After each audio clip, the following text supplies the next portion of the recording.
अब हम डिस्कस करेंगे नेक्स्ट प्रोनाउंस को, नेक्स्ट टाइप को, जिसको हम कहते हैं रिलेटिव प्रोनाउन। रिलेटिव प्रोनाउन क्या होता है, इसको हम डिस्कस करेंगे। सबसे पहले ये वो प्रोनाउन होते हैं जो कि नाउन और प्रोनाउन के दरमियान रिलेशनशिप उसको जाहिर करते हैं। इनका आमतौर पर में जो हमारे पास वर्ड्स वो कौन कौन से हैं, एक आपका जो रिलेटिव प्रोनाउन कहलाते हैं, एक आपका हु है, एक होम है, एक दैट है, हुज है और विच है। ठीक है, ये वो प्रोनाउंस हैं जिनको हम इस्तेमाल करते हैं रिलेटिव प्रोनाउन के तौर पर, और ये इस्तेमाल होते हैं बेसिकली नाउन्स और प्रोनाउंस के लिए जो इससे पहले नाउन आते हैं, जो उनके दरमियान रिलेशन को जाहिर करते हैं। ठीक है, जिसे मैंने कहा कि ही इज द बॉय,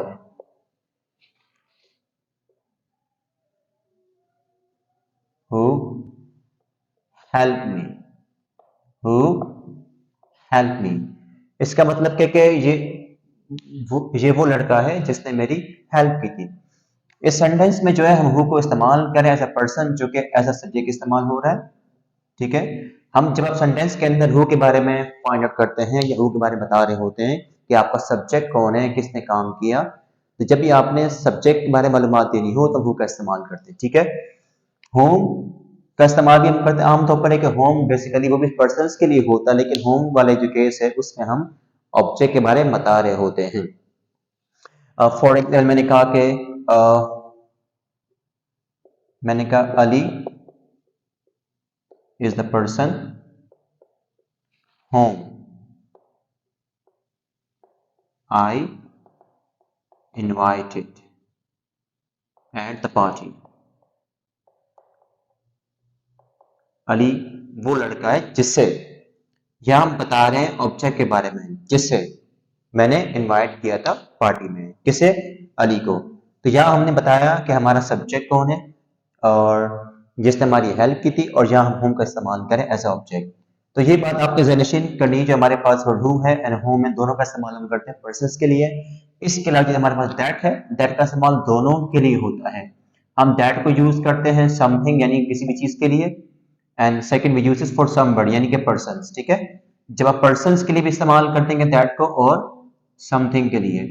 जो हमारे पास हुज वाला केस है, हम हुज को इस्तेमाल करते हैं for positions. Malkiyat position show करनी हो तो आप तब इस्तेमाल करना है। इसके अलावा वुच विच का इस्तेमाल हम करते हैं फॉर समथिंग्स। ठीक है, तो ये हमारे पास 5 हमारे प्रोनाउंस है, ठीक है, जिनको डिफरेंट पर्पस के लिए इस्तेमाल करते हैं। अब डिस्कस करते हैं हुज के बारे में। मैंने कहा कि this is the car whose tyre got flat. मैंने कहा ये वो गाड़ी है जिसका, अब हम यहाँ पे बेसिकली शो कर रहे हैं पोजीशंस, किसकी? गाड़ी की शो कर रहे हैं। ठीक है, ये हमारा रिलेटिव प्रोनाउन है। यहाँ हु वाले केस के अंदर हुज में हम बता रहे हैं कि जो गाड़ी जिसका टायर पंचर हुआ था, हम उस गाड़ी की जो पोजीशन है उसको शो कर रहे हैं। ठीक है, तो हुज कार जिसका tyre got flat, got flat की माने क्या? पंचर हो जाना। ठीक है, तो यहाँ हमारे पास जो हुज है यहाँ पर शो कर रहा है पोजीशन, और ये जो हमारा रिलेटिव प्रोनाउन भी है, और ये हमें मालूमात दे रहा है, बता रहा है, हम रिलेट करें किसके बारे में? इस कार के बारे में। होम इस सेंटेंस के अंदर पर्सन को रिलेट कर रहा है, ठीक है, और हु यहाँ पर बॉय को रिलेट कर रहा है। ठीक है, तो इस तरह से हम इस्तेमाल करते हैं इन वर्ड्स का। फिर हमारे पास रह गया यहाँ पे जो है विच है। मैंने कहा this is the machine which is out of order. यहां बता रहे हैं मशीन के बारे में, जो कि मशीन हमारा नाउन है।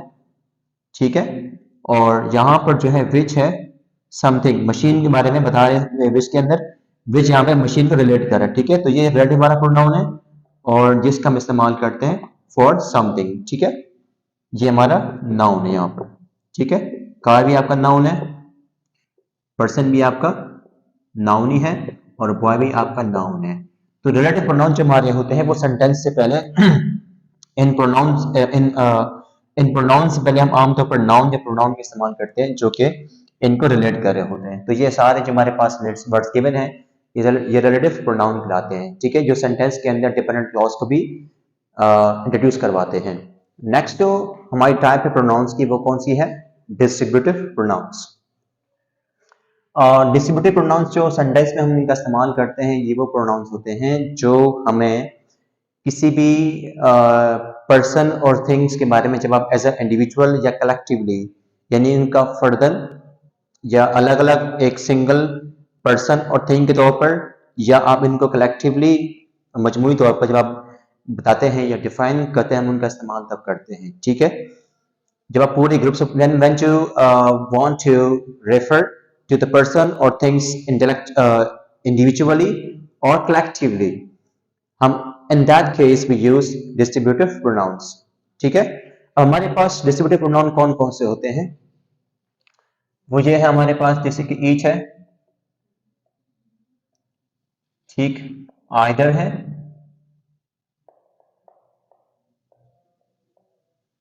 neither है, none है, ठीक है ना, each, either, neither, none। हम कभी कभार बोथ भी लगा सकते हैं इसमें, ठीक है। ये हमारे कहलाते हैं डिस्ट्रीब्यूटिव प्रोनाउंस। अब हमने ये बात नोट करनी है कि जो डिस्ट्रीब्यूटिव प्रोनाउंस हैं ये अपने बाद नाउन का ये अपने बाद नाउन्स लेते हैं, क्योंकि हम जानते हैं कि एडजेक्टिव वाले केस में जो डिस्ट्रीब्यूटिव एडजेक्टिव होते हैं हम इनके बाद नाउन का इस्तेमाल लाजमी करते हैं, जबकि प्रोनाउन वाले केस में हम नाउन का इस्तेमाल नहीं करते, because pronouns always stand alone and that's why we don't use nouns after these pronouns। हमने जो है इनके बाद इस्तेमाल करना है आमतौर पर each of,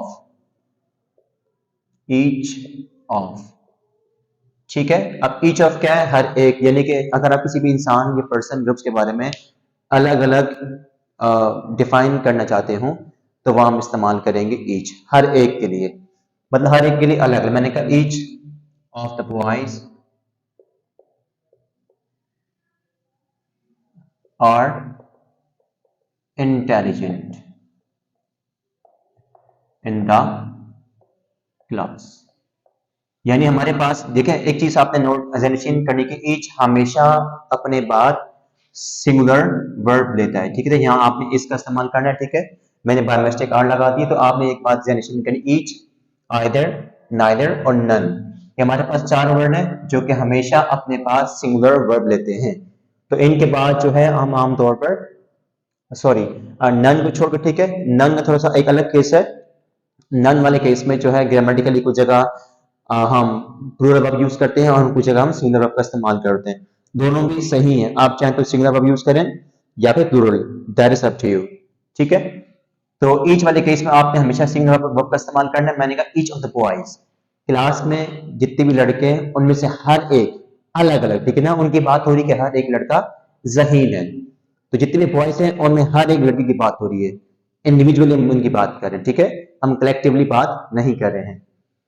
फिर हमारे पास आता है आइदर। आइदर का मतलब बेसिकली होता है कि दो में से कोई एक, ठीक है ना।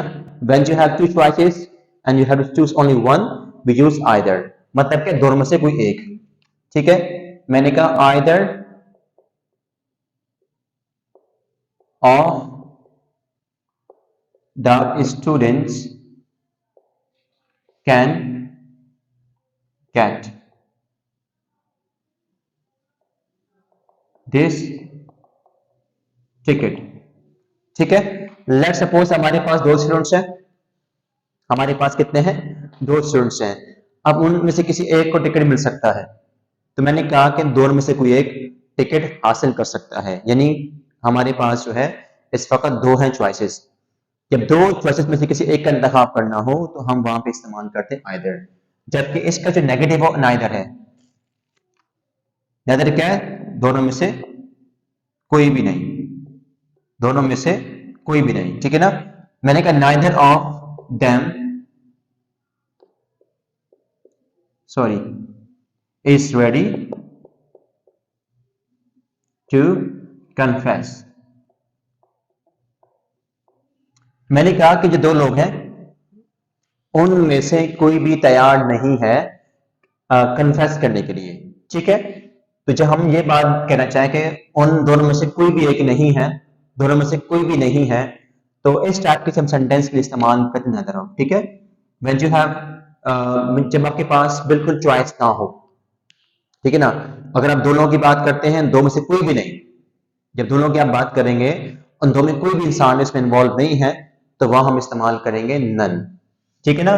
ईच होता है हर एक अलग अलग, अदर मीन्स के दोनों में से कोई एक, नदर मीन्स दोनों में से कोई भी नहीं। फिर हमारे पास आती है बारी नन की। नन जो है, अगर आपके पास कोई चीज या इंसान, ठीक है ना, अगर लोग 3 है, 4 है, 5 है, यानी मोर देन 2, जब भी कोई शख्स चीज जब मोर देन 2 होती है तो उनके बारे में बताने के लिए हम इस्तेमाल करते हैं नन। मतलब क्या है, उनमें से कोई भी नहीं। मैंने कहा none of them, none of them, none of them मतलब क्या है, अब यहाँ लोग बहुत सारे हैं, अब यहाँ लोग क्या है, मोर देन 3 है, मोर देन 2 है। मैंने कहा none of them understands me, none of them understand me. अब आपकी मर्जी है, आप अंडरस्टैंड चाहे तो भी अंडरस्टैंड इस्तेमाल कर सकते हैं, या फिर यू कैन से कि none of them understand me. मतलब क्या है, अब यहाँ जो है मैंने कहा कि नन वाली केस में ग्रामेटिकली कुछ जगह टेक्निकली इस्तेमाल ऐसा होता है, कुछ जगह इस्तेमाल नहीं होता, तो आपकी मर्जी है, आप चाहे दोनों इस्तेमाल कर सकते हैं। तो नन ऑफ देम क्या है कि मोर देन 2 पीपल है यहाँ पे, ठीक है ना। मैं कहा उनमें से कोई भी मुझे समझता नहीं है, यानी कि मोर देन 2 की बात हो रही है, दो लोगों की बात नहीं हो रही, ठीक है। अगर सिर्फ दो लोगों की बात होती तो वहां इस्तेमाल करते बोथ। मैंने कहा both of my classmates, both of my classmate agree, agree to pay the bill. मतलब कि दो लोग हैं और दो के दो ही जो है अग्री कर रहे हैं, ठीक है ना, बिल पे करने के लिए। दोनों मेरे क्लासमेट जो है अग्री कर रहे हैं बिल पे करने के लिए। हमारे पास जो हमने इस्तेमाल यहाँ पे किया, both of my classmates, both of के बाद ऑफ आ रहा है, नन के बाद भी ऑफ आ रहा है, अदर के बाद भी ऑफ का इस्तेमाल करें, नदर के बाद भी ऑफ का इस्तेमाल करें। यहाँ भी हमारे पास ऑफ, इन के बाद कोई नाउन इस्तेमाल नहीं हो रहा, ये हमारे कहलाते हैं डिस्ट्रीब्यूटिव प्रोनाउंस। डिस्ट्रीब्यूटिव प्रोनाउंस अपने बाद नाउन नहीं लेते हैं, जबकि डिस्ट्रीब्यूटिव एडजेक्टिव में हम आमतौर पर नाउन का इस्तेमाल लाजमी करते हैं, ठीक है। तो ये डिफरेंस इन दोनों के दरमियान होता है। जब हम डिस्कस करेंगे एडजेक्टिव को, मैं तमाम चीजें जो है आपके सामने लेकर आऊंगा। नेक्स्ट प्रोनाउन जब डिस्कस करेंगे वो हमारा है रेसिप्रोकल प्रोनाउंस। ये सेंटेंस में वो प्रोनाउंस होते हैं, ये आमतौर पर वो प्रोनाउंस होते हैं जो सेंटेंस के अंदर जो है दो दो लोगों के दरमियान जो म्यूचुअल अंडरस्टैंडिंग होती है, जो म्यूचुअल रिलेशनशिप होता है, उसको डिस्क्राइब करने के लिए इस्तेमाल होते हैं, ठीक है। तो ये हमारे पास दो ही होते हैं तकरीबन, एक हमारा होता है ईच अदर और एक है वन अनदर। अब इन दोनों में क्या फर्क होता है, जब दो लोगों के दरमियान बात हो रही हो तो हम इस्तेमाल करेंगे ईच अदर, और जब बात हो रही है दो से ज्यादा, when we talk about people which are people when you talk about people who are more than 2, we use one another, और जब दोनों की बात होगी तो हम वहां इस्तेमाल करेंगे each other. Each other is used for 2 people and one another is used for 2 plus. It means more than 2, more than 2, ठीक है। जैसे मैंने कहा कि वो दोनों एक दूसरे की हेल्प करना चाहते हैं, they want to help, they want to help each other। अब यहां पे क्या, दो लोग हैं, दोनों एक दूसरे की हेल्प करना चाहते हैं, तो दो लोगों की बात हो रही है, ठीक है ना। मैंने कहा जैसे कि एक और मिसाल दूं, मैंने कहा all the Muslims are brothers to one another। तमाम मुसलमान के आपस में भाई भाई हैं, तो ये हमारे पास सेंटेंस गिवन है वन अनदर, मोर देन 2 की बात हो रही है, ठीक है।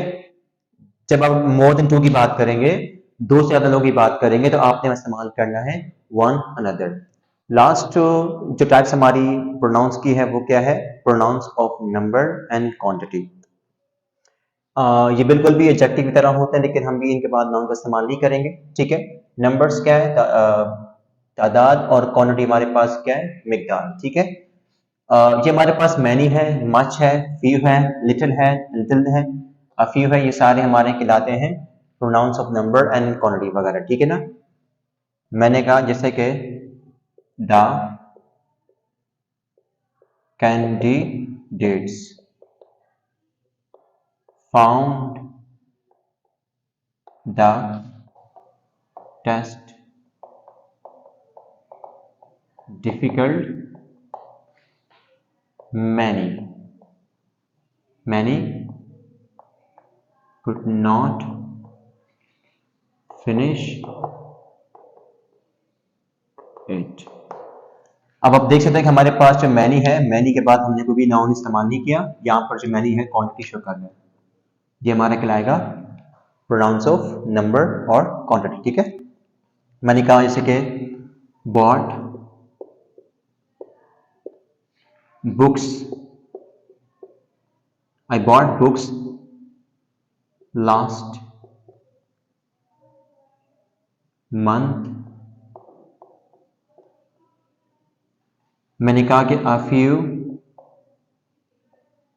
are left to be read, ठीक है ना।